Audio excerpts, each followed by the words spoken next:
wipes and flushable wipes. They're not flushable. I'm glad you said that because I will tell someone until I'm blue in the face that they're not, but hearing it from the experts, what was that, Eric? What are they not? They are not flushable. Okay. they, They are not flushable they wipes. advertise that they are because they will flush through the toilet. But when they get into the sewer line, they don't degrade like toilet paper does. And they're just thick. And if there's any roots in the line, they attach themselves to it and just continue to pile up.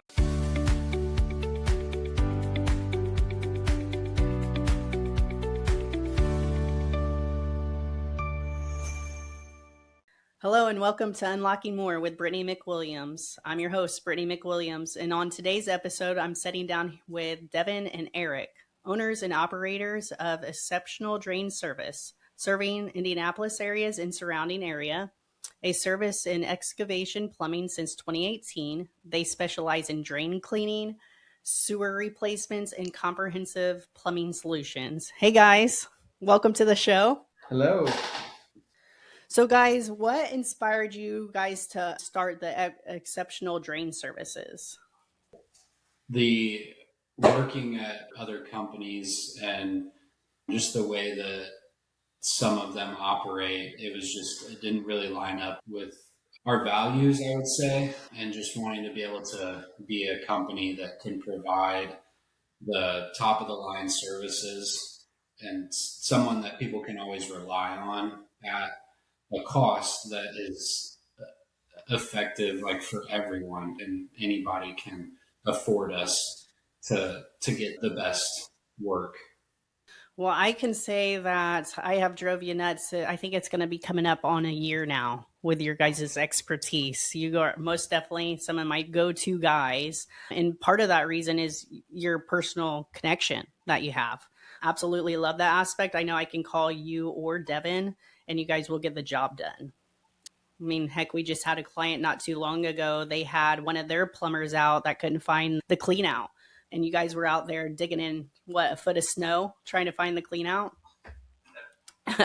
You guys got on top of a roof when other companies were like, no, we're not going on the roof because of the snow on the roof. But you guys made sure that you took care of me. I think you guys go above and beyond than just a big franchise. It's most definitely way more personal with you two. So I appreciate that a lot. As local business owners, what do you guys value most about working directly with the Indianapolis community and the surrounding areas? I think it's just like hearing everybody's, different stories going into different homes and just meeting new people and just being able to provide a service that's, a lot of times when people call us, they're not very happy. They're not happy to see us. So my goal is always to leave with a smile on their face, just because, they're already having a bad enough day. So being able to make that better. And another point right there, just separating you guys from a big franchise, is that you're aware that if someone's calling you, probably not their best day that they've been having. So it's nice to have people like yourselves to come out and be personable, actually caring about what that client is going through at that time. Now, red flags when you start going to look through homes. When touring potential home, what hidden drain or sewer warning signs should a buyer be looking for? Especially on older homes, trees in the front yard, seeing like dips in the yard of a possible sewer breakage over time, or water's been seeping through the joints and the ground slowly starting to settle, which will slowly end up causing a break. The biggest plumbing misconceptions buyer have when looking at older neighborhoods in Indianapolis or surrounding areas? I think just everybody is like old drains, like you gotta replace them and all of these. There's just a lot of anxieties that come with it because, most of the time sewer work, especially in older sections of Indianapolis, they can get expensive. They're deep and most of the time there's not a whole lot of room to work. So there's anxieties that come with that. But one thing we always try to do is not push completely replacing a sewer or having to dig it up or do things like that, and trying like a hydrojetting process first, or just maintaining it every few years, because at the cost that it is to do a hydrojetting, you can do that almost for 10, 15, 20 years before you even come close to what it would be to do the repair or replacement of the sewer. Eric, you keep telling me reasons why you guys are fantastic, because some companies will tell you that you need the full replacement. I've seen it. I've been through that automatic, like, oh, is it called a belly, guys? That something might have. It needs full replacement, right? That's what everyone goes towards. So it's nice to have someone that, that knows the old stuff, that knows their stuff in and out, that can be like, it shows this, but that's really not an issue. Here's something you can do to maintenance that before something major or something never major might even happen to it. You just need to do some routine maintenance because it is older. Like, you guys understand that older stuff, just because it's older doesn't mean it's bad. Right. Yeah. And hearing the words sewer replacement terrifies most buyers. Can you simplify that process and what it actually entails? Yeah, I feel like every time, I actually get calls quite frequently. It's like, hey, we had the sewer looked at. They're saying it needs replaced. Can you come take a look? And it's very common that we go out there and it doesn't need replaced. It's always good to get a second opinion or third. Just find, you know, it's never like the only option. Most, I say never, but most of the time it's not the only option. There's other ways to go about it. Other ways to about going to do it. Yeah. I guess that's how you guys would navigate clients during something that could be stressful, that an inspection as a major repair might pop up. Because I know you guys work alongside inspectors for homes, and an inspector isn't, I mean, they're well rounded, but they're not plumbers. That's not their job every day. So I know I've had you guys on a couple deals now that inspector might say something, but you guys go in and it's like, oh, it's really not that big a deal. So I think that you guys are fantastic about navigating clients through those stressful things. Yeah. Yeah. It's always about, I mean, you deal with it in every other aspect of purchasing a home. It's always very anxious when all these things are showing up on your inspection report, and it's like, man, I don't even want to buy this house, and we loved it, but there's all these things wrong. And it's just about like taking a minute to step back. Let's look at the realities of it and figure out like what actually needs to happen and what doesn't, and all of those kinds of things, which you already know. It's just kind of being able to help the buyer through it and understand it fully, what's going on.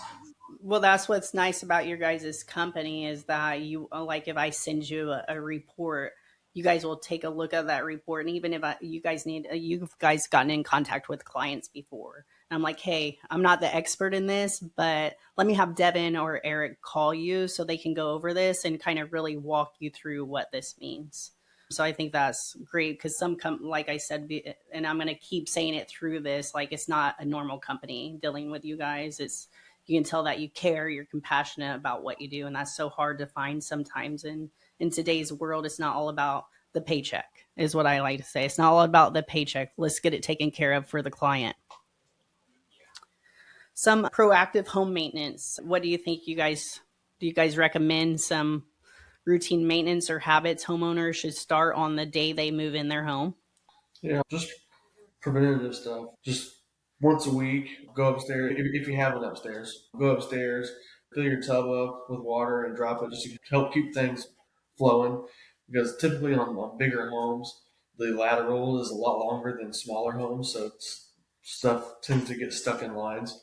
So you can just run water once a week, at least once a year. You do a camera inspection of your sewer just to make sure, especially on the older homes in the Indianapolis area. There's a lot of clay lines that are still out there, and roots tend to love to grow into clay lines because Back in the old days, the clay tile it was installed with a concrete seal, and over time, that concrete it'll degrade and break, and then that water will seep through the concrete, and the roots love water, so they'll find any kind of water to grow into those roots. So just do a camera inspection. If you're on an older home, at least once a year.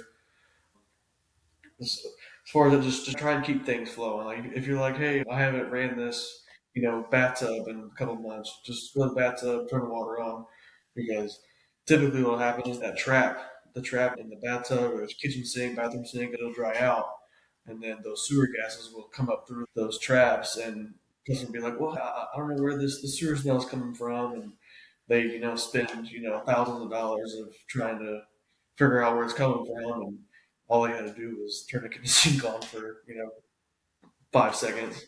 So just Helpful hints for sure to prevent that. I guess that's the kind of goes into the next one. What is the most common drain emergency that you guys get called on that is completely preventable?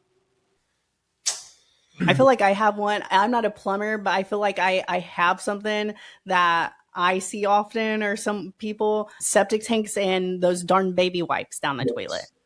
yes. Yeah, wipes and flushable wipes. They're not flushable.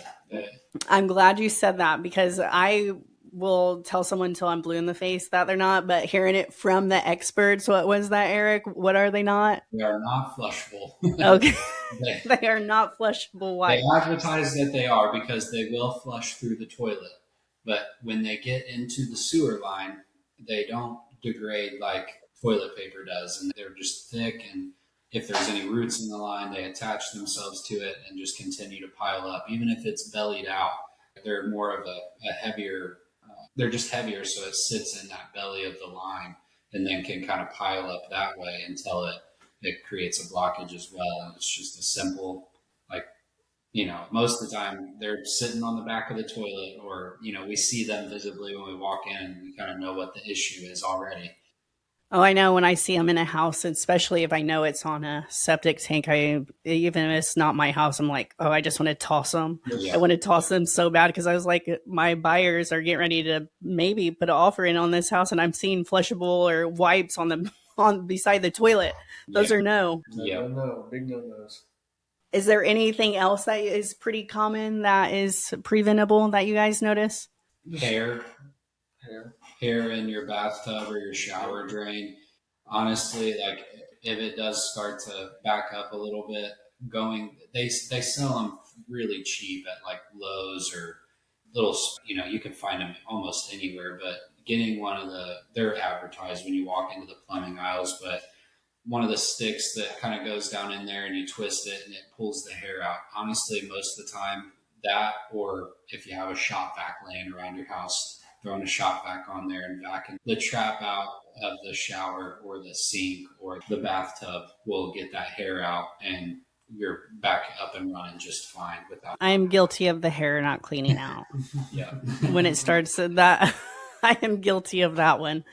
Yeah. It starts running a little slow, and I'm like, oh, and then it's a dirty job to get down there, and I'm like, oh, there's all the hair. Yeah. And some people don't want to mess with it, which is totally fine. That's, what we do, but which we welcome those calls as well. But it's also, we might as well put it out there for people to be able to take care of themselves. Prevent it themselves. Yeah. Yep. Do you guys have like a memorable story where your team has stepped in and saved a client from a massive disaster? We have a lot of those. We have a lot of those. I think I think it was one of her clients, wasn't it? The one that wanted the whole sewer replaced, and no, I don't think so. We had one recently that who was a company came out and did an inspection on the sewer. It was a city sewer, or tied into the city sewer, and they told the buyer that the whole line needed to be replaced and gave them a scary quote. It was like $22,000 or $23,000. And the buyer was going to back out. The buyer loved this house. It was great, everything that they wanted. But this came up. The sellers didn't want to pay for it. Buyer was going to have to. Buyer was like, well, I think I'm going to have to back out. luckily they had us come out and do a double check on it, and the entire sewer was perfectly fine. I also found out that company wouldn't give that buyer or the seller the camera footage that they took that showed everything being broken, which is always a red flag if people aren't going to give you the footage or like actual evidence of that kind of stuff. It's just it happens so frequently, and I it just drives me nuts. Another reason, guys, why your guys' company is fantastic to work with. And I guess that goes straight to the next question. How does transparency, honest communication change the experience for a homeowner facing highly stressful repairs? Yeah, I think like being being truthful about what's going on. Sometimes it is a bad situation and it hurts us to have to be truthful in that situation with what's going on. But a lot of times the truth is also like what prevents what the other companies might have said trying to sell a new sewer or a new water line or whatever it might be. And the way we look at it, it's we're a small business trying to get more customers and just do honest work. That's how we don't advertise. It's all word of mouth for us. So we want to just do the best job we can and be honest, and we want people to know that they can rely on us and count on us when they need us, and that we're not going to beat around the bush. We'll be pretty straightforward about what's going on, whether that's good or bad news. It is what it is, but we're going to do the best we can with what we're handed. I always think that word of mouth is the best, right? Like that's most fulfilling. Like if I get a referral because of word of mouth, I'm like, oh, I've done a great job. And I think you guys, I don't know how big a scale you want to be on, but I think that is going to go such a long way for you guys just because you guys, you're like everyone else. You're human. You don't try to sell people on things that don't need replaced. You're honest, which is, like I said in the beginning, that's so hard to come by, especially for people that specialize in stuff. That goes with foundation, roofers, plumbers. That goes for everyone in your business. It's so hard to get a connection with someone that's not out there trying to nickel and dime you or sell you for a 20,000. I don't know how much a sewer line replaced, but it would say a $20,000 sewer line when in reality it's maybe a $2,000 fix. And that's with HVAC too. I see that a lot in HVAC. There's no repairmen or, technicians you really see anymore. It will actually fix things just like you guys will go fix it. It's just a full replacement.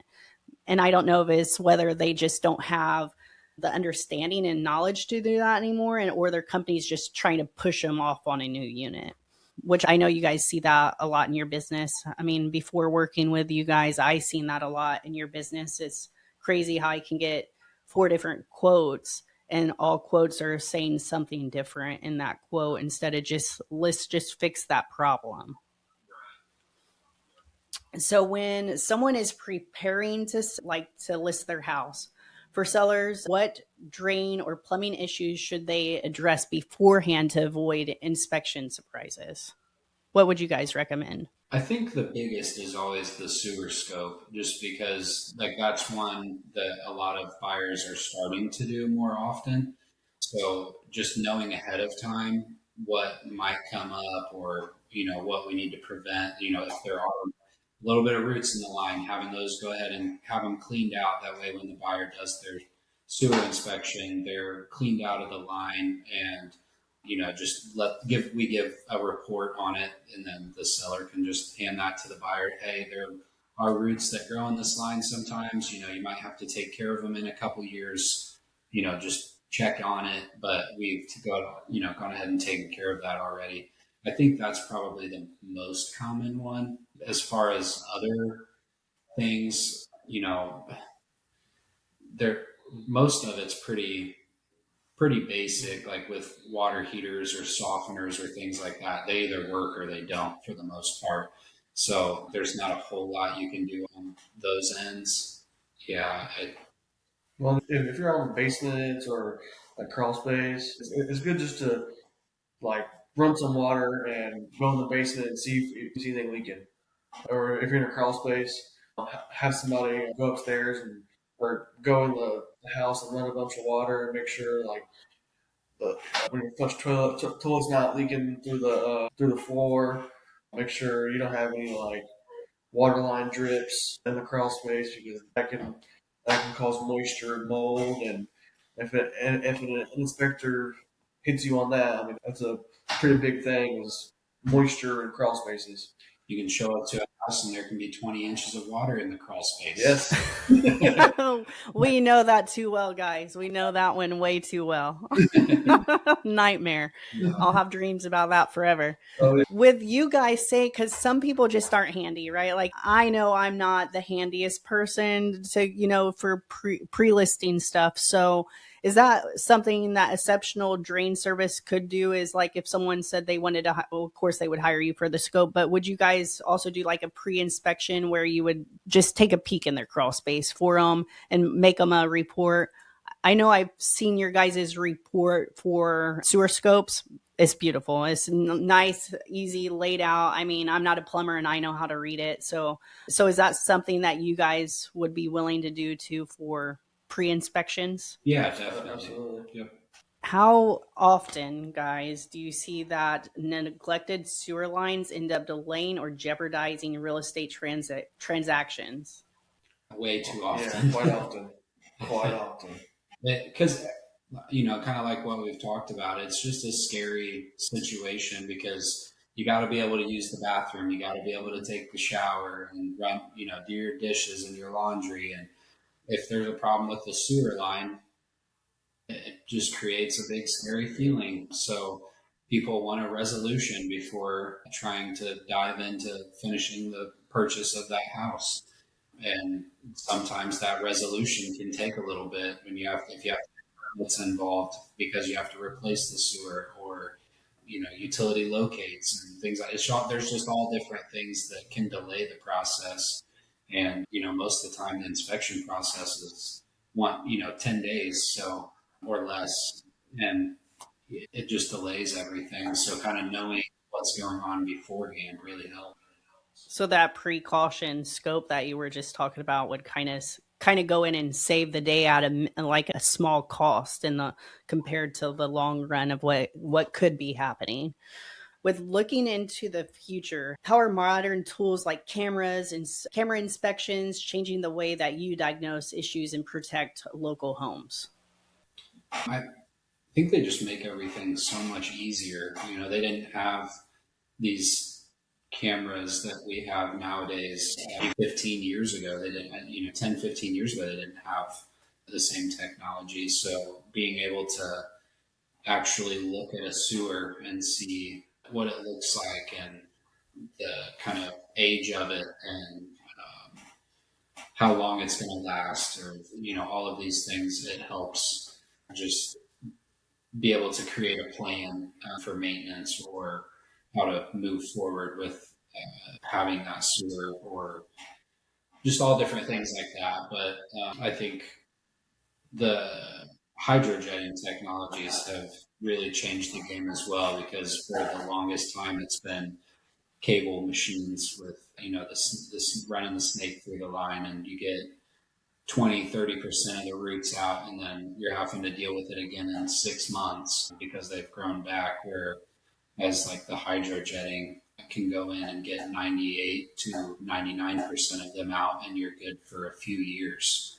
without having to deal with it over and over again and having that peace of mind to check it with the camera afterwards to show this is what it looked like full of roots and this is what it looks like now with nothing there and you're have that peace of mind there.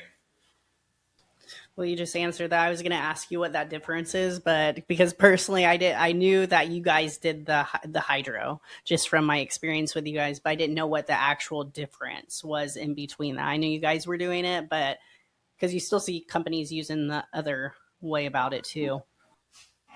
Yep. I know I know, but what would you guys suggest for people that are on well in septic? Because there's add on services, and that's kind of like where you guys come in for like the sewer scopes for the add ons. What would you guys recommend that if someone's on a well in septic to get additional just to kind of cover themselves for failure in a well or a septic tank? Well, just get it maintenance every year, or at least looked at every year. You know, if you're on a well, test the water pressure, test your hardness and everything. And if it's too hard, just add a softener because once you add it, whenever you're on a well, there's a lot of hard water, and hard water it can ruin your toilets, your faucets, your shower heads, your fixtures. It can ruin a lot of stuff. So get your water tested, get a softener, absolutely need be. 9 times out of 10, if you're on a well, you need a softener just to protect your integrity. Is that Integrity of something your that your company does? and Do you guys deal with water softeners? yes, yes,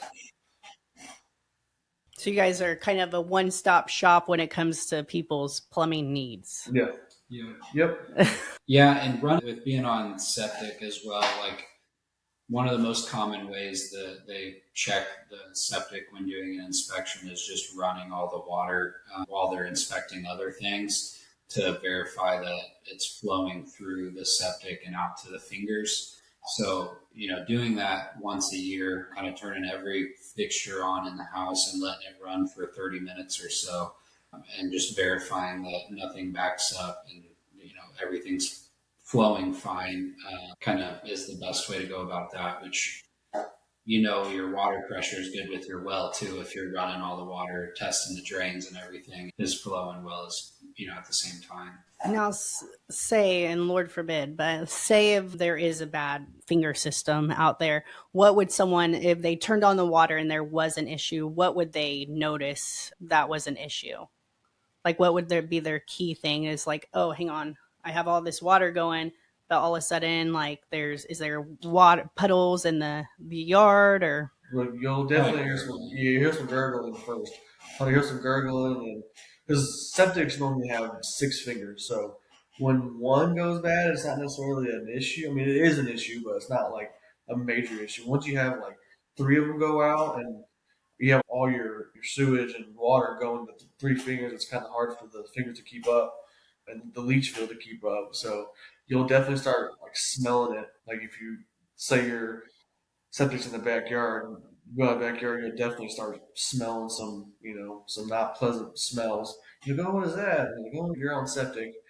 And then if it gets too bad, your septic will fill up, and then it'll end up backing up into your house. And if you're on a finished basement, you have to take out drywall and all that stuff. And then on top of that, adding a new septic. And septics, from everybody knows, they are not fun to deal with.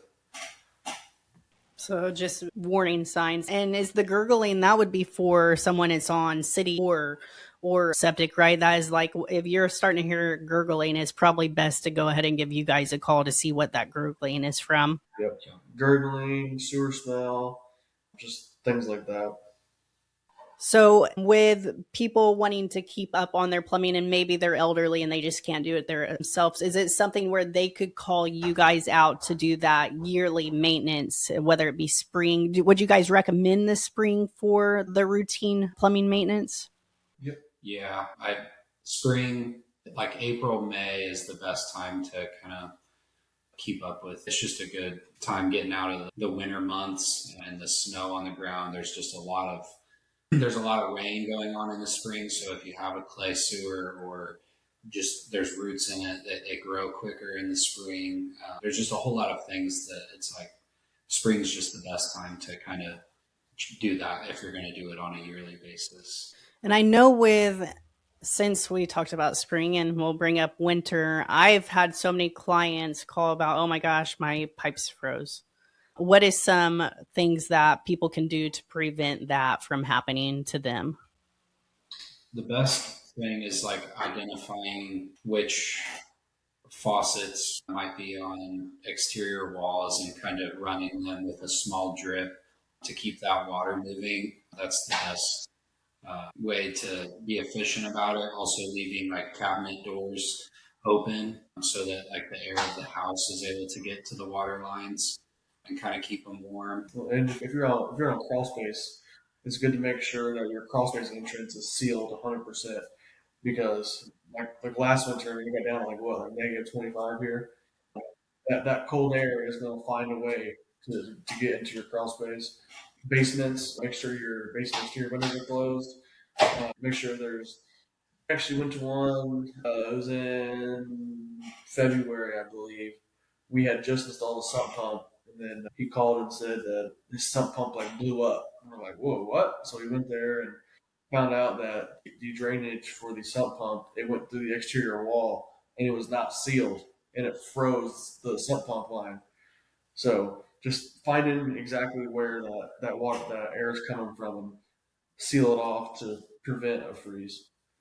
And another good reason to have someone call, have people call you out just to check to see if, do I have any cold air spots? Because yeah, and we're available 24/7. I mean, as you know, you've called me multiple times on like a Saturday or Sunday, and I'm glad to answer the phone every single time. Yeah, you do. I mean, I think I was on FaceTime. I think it might have been a Saturday, and your kiddo's in your lap, and I'm like, hey, Devon, like these people might need a sump pump.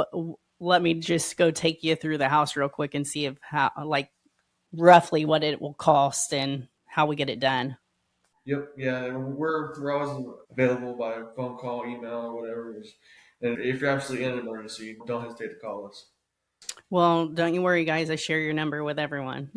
With everyone. I have a lot of respect for the both of you and how you run your business. That's kind of how I surround myself, like I said, with people that have people's best interest at heart instead of a paycheck, which I know it's our jobs. We get paid to do it, but that's not the first priority. It's taking care of the client first. Now, if anyone wants to contact you guys, how can we find you? Yep. So call or text number 317-410-9215. You can also reach us at exceptionaldrainservices@gmail.com. And then our website is exceptionaldrainservices.com. Yeah, you can also reach me personally at 317-284-4300. Excellent. Thank you guys so much on joining me with Unlocking More with Brittany McWilliams. I really appreciate you guys being on here today. Of course. Absolutely. Thanks for having us. That's a wrap on today's episode of Unlocking More with Brittany McWilliams. Be sure to hit the like, subscribe, and follow so you never miss an episode. Join the conversation on social media, and we'll see you next time for more expert advice, local insight, and indie love. I'm Brittany McWilliams with Daniels Real Estate, and I look forward to helping you make your next move your best move.